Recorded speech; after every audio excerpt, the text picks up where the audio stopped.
Mr. Haynes, how are you? Okay, in a little bit of a panic mode, but okay. Okay, serious, I hope. Yeah, I'm so sorry that I'm in passport hell. I'm having my passport renewed before I get there, and it's an emergency like passport renewal situation, and I've been online with them for the past hour and a half, and uh, barely going to have it in time to make it. Okay, well, we're going to keep all our fingers crossed because we would like to see you here. Yeah. So, how is life in Warrensville apart from your passport situation? Aside from that, everything is good. Okay. Assuming I actually make it to Toronto on the 12th, everything is good. Yeah, and Montreal on the 17th. That's what we're talking about today. Well, my flights to Toronto. Oh, okay, yeah. So, if we see you play Toronto, then we know we're good. Yeah, exactly. Okay, so we'll keep an eye out for that one. Actually, I'll know later today if I'm good, but I'm 99% sure I will be. Excellent. Well, we're looking forward to the show. And if somebody knows your music but hasn't seen you live, what can they expect from a live show?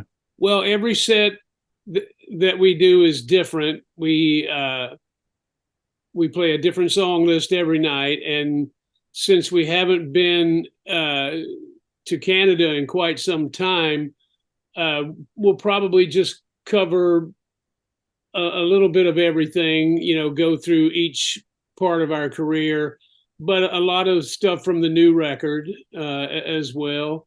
We don't really know what we're going to play till usually the day before or so, and sometimes that even changes at sound check, and then could even change again for the show. But we really love doing a different set list every night. It's kind of what keeps us inspired and fresh. With so much material from over the years, how do you even begin to think about what goes in the set list now?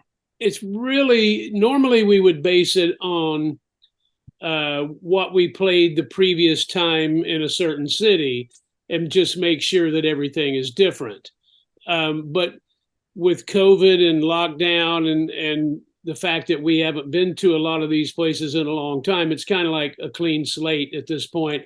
So really just what seems fun and what we think the particular audience might connect with the most.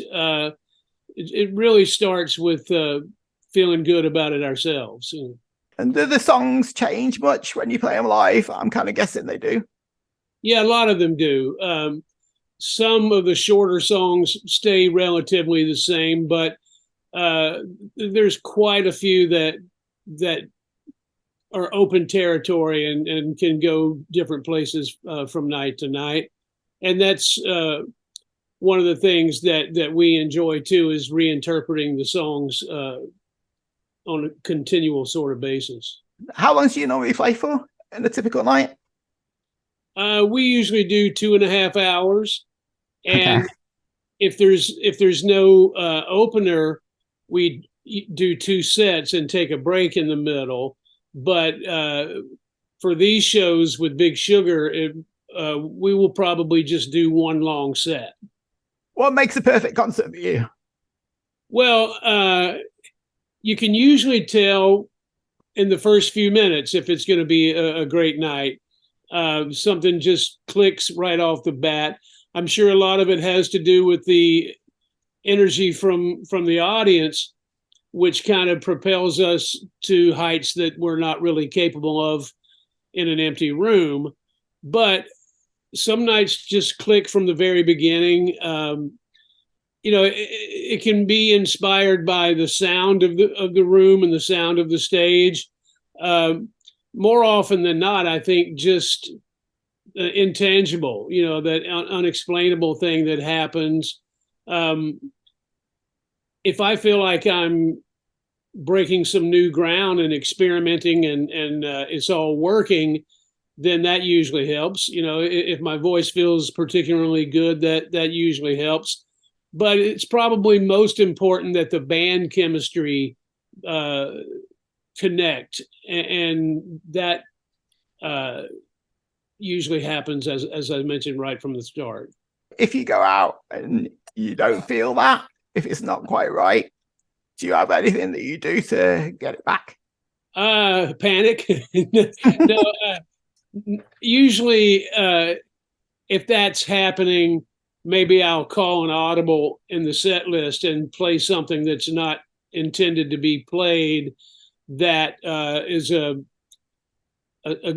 old faithful, something that I know we can connect on instantly and that the audience will love.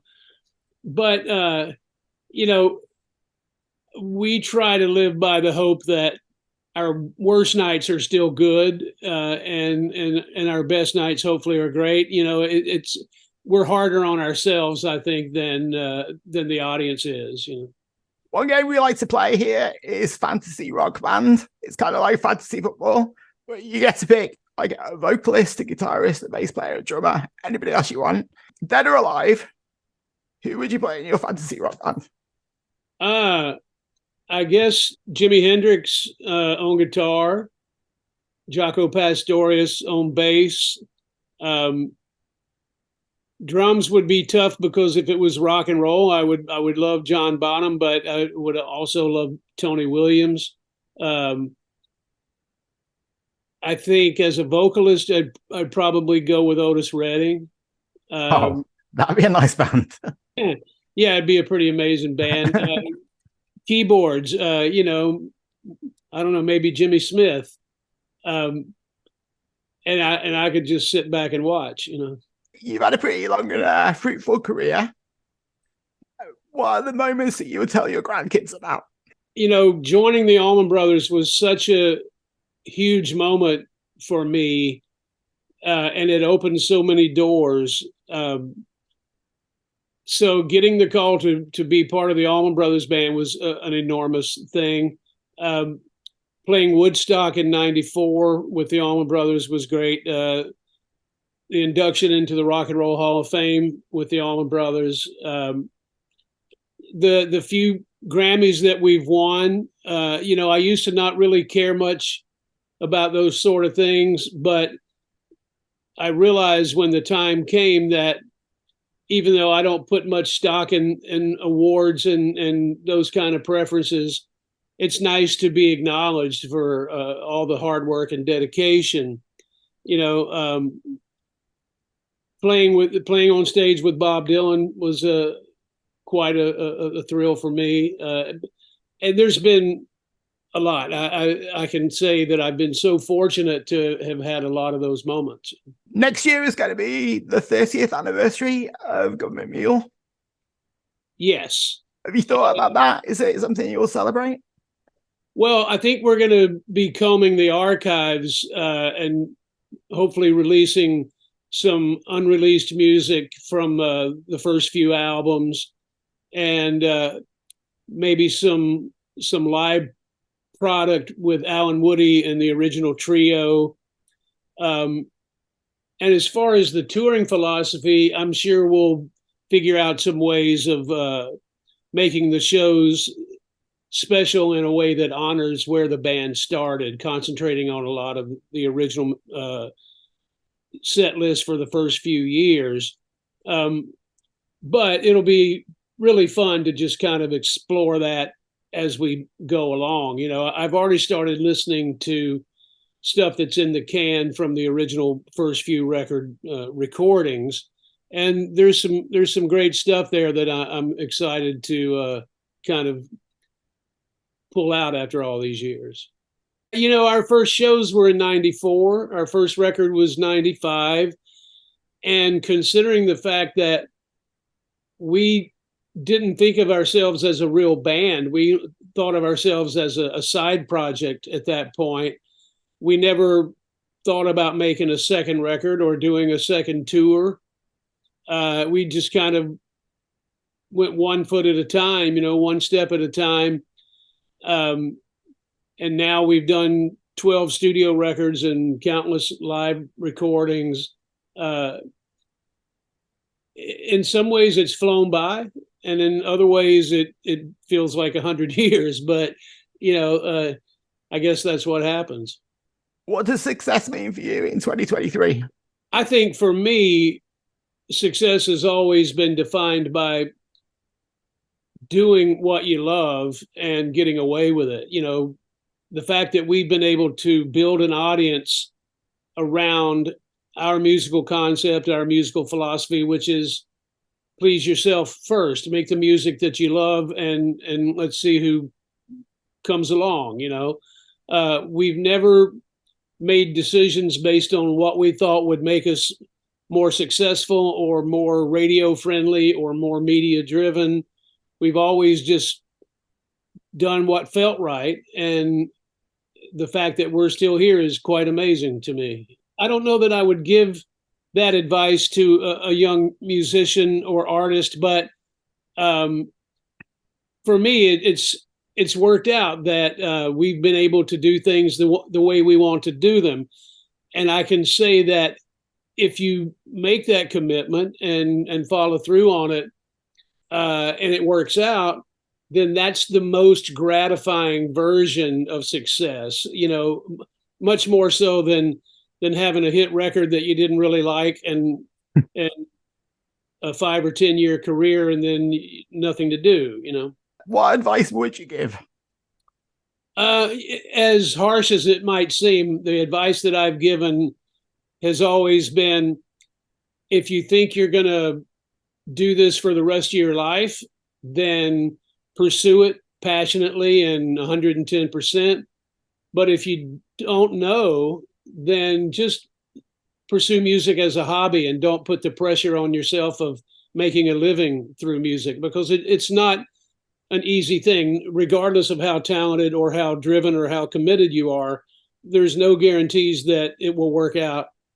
And so if it's a question mark, then do it because you love it and not professionally. So my last question to you is, if you were the last person on earth, would you still write songs?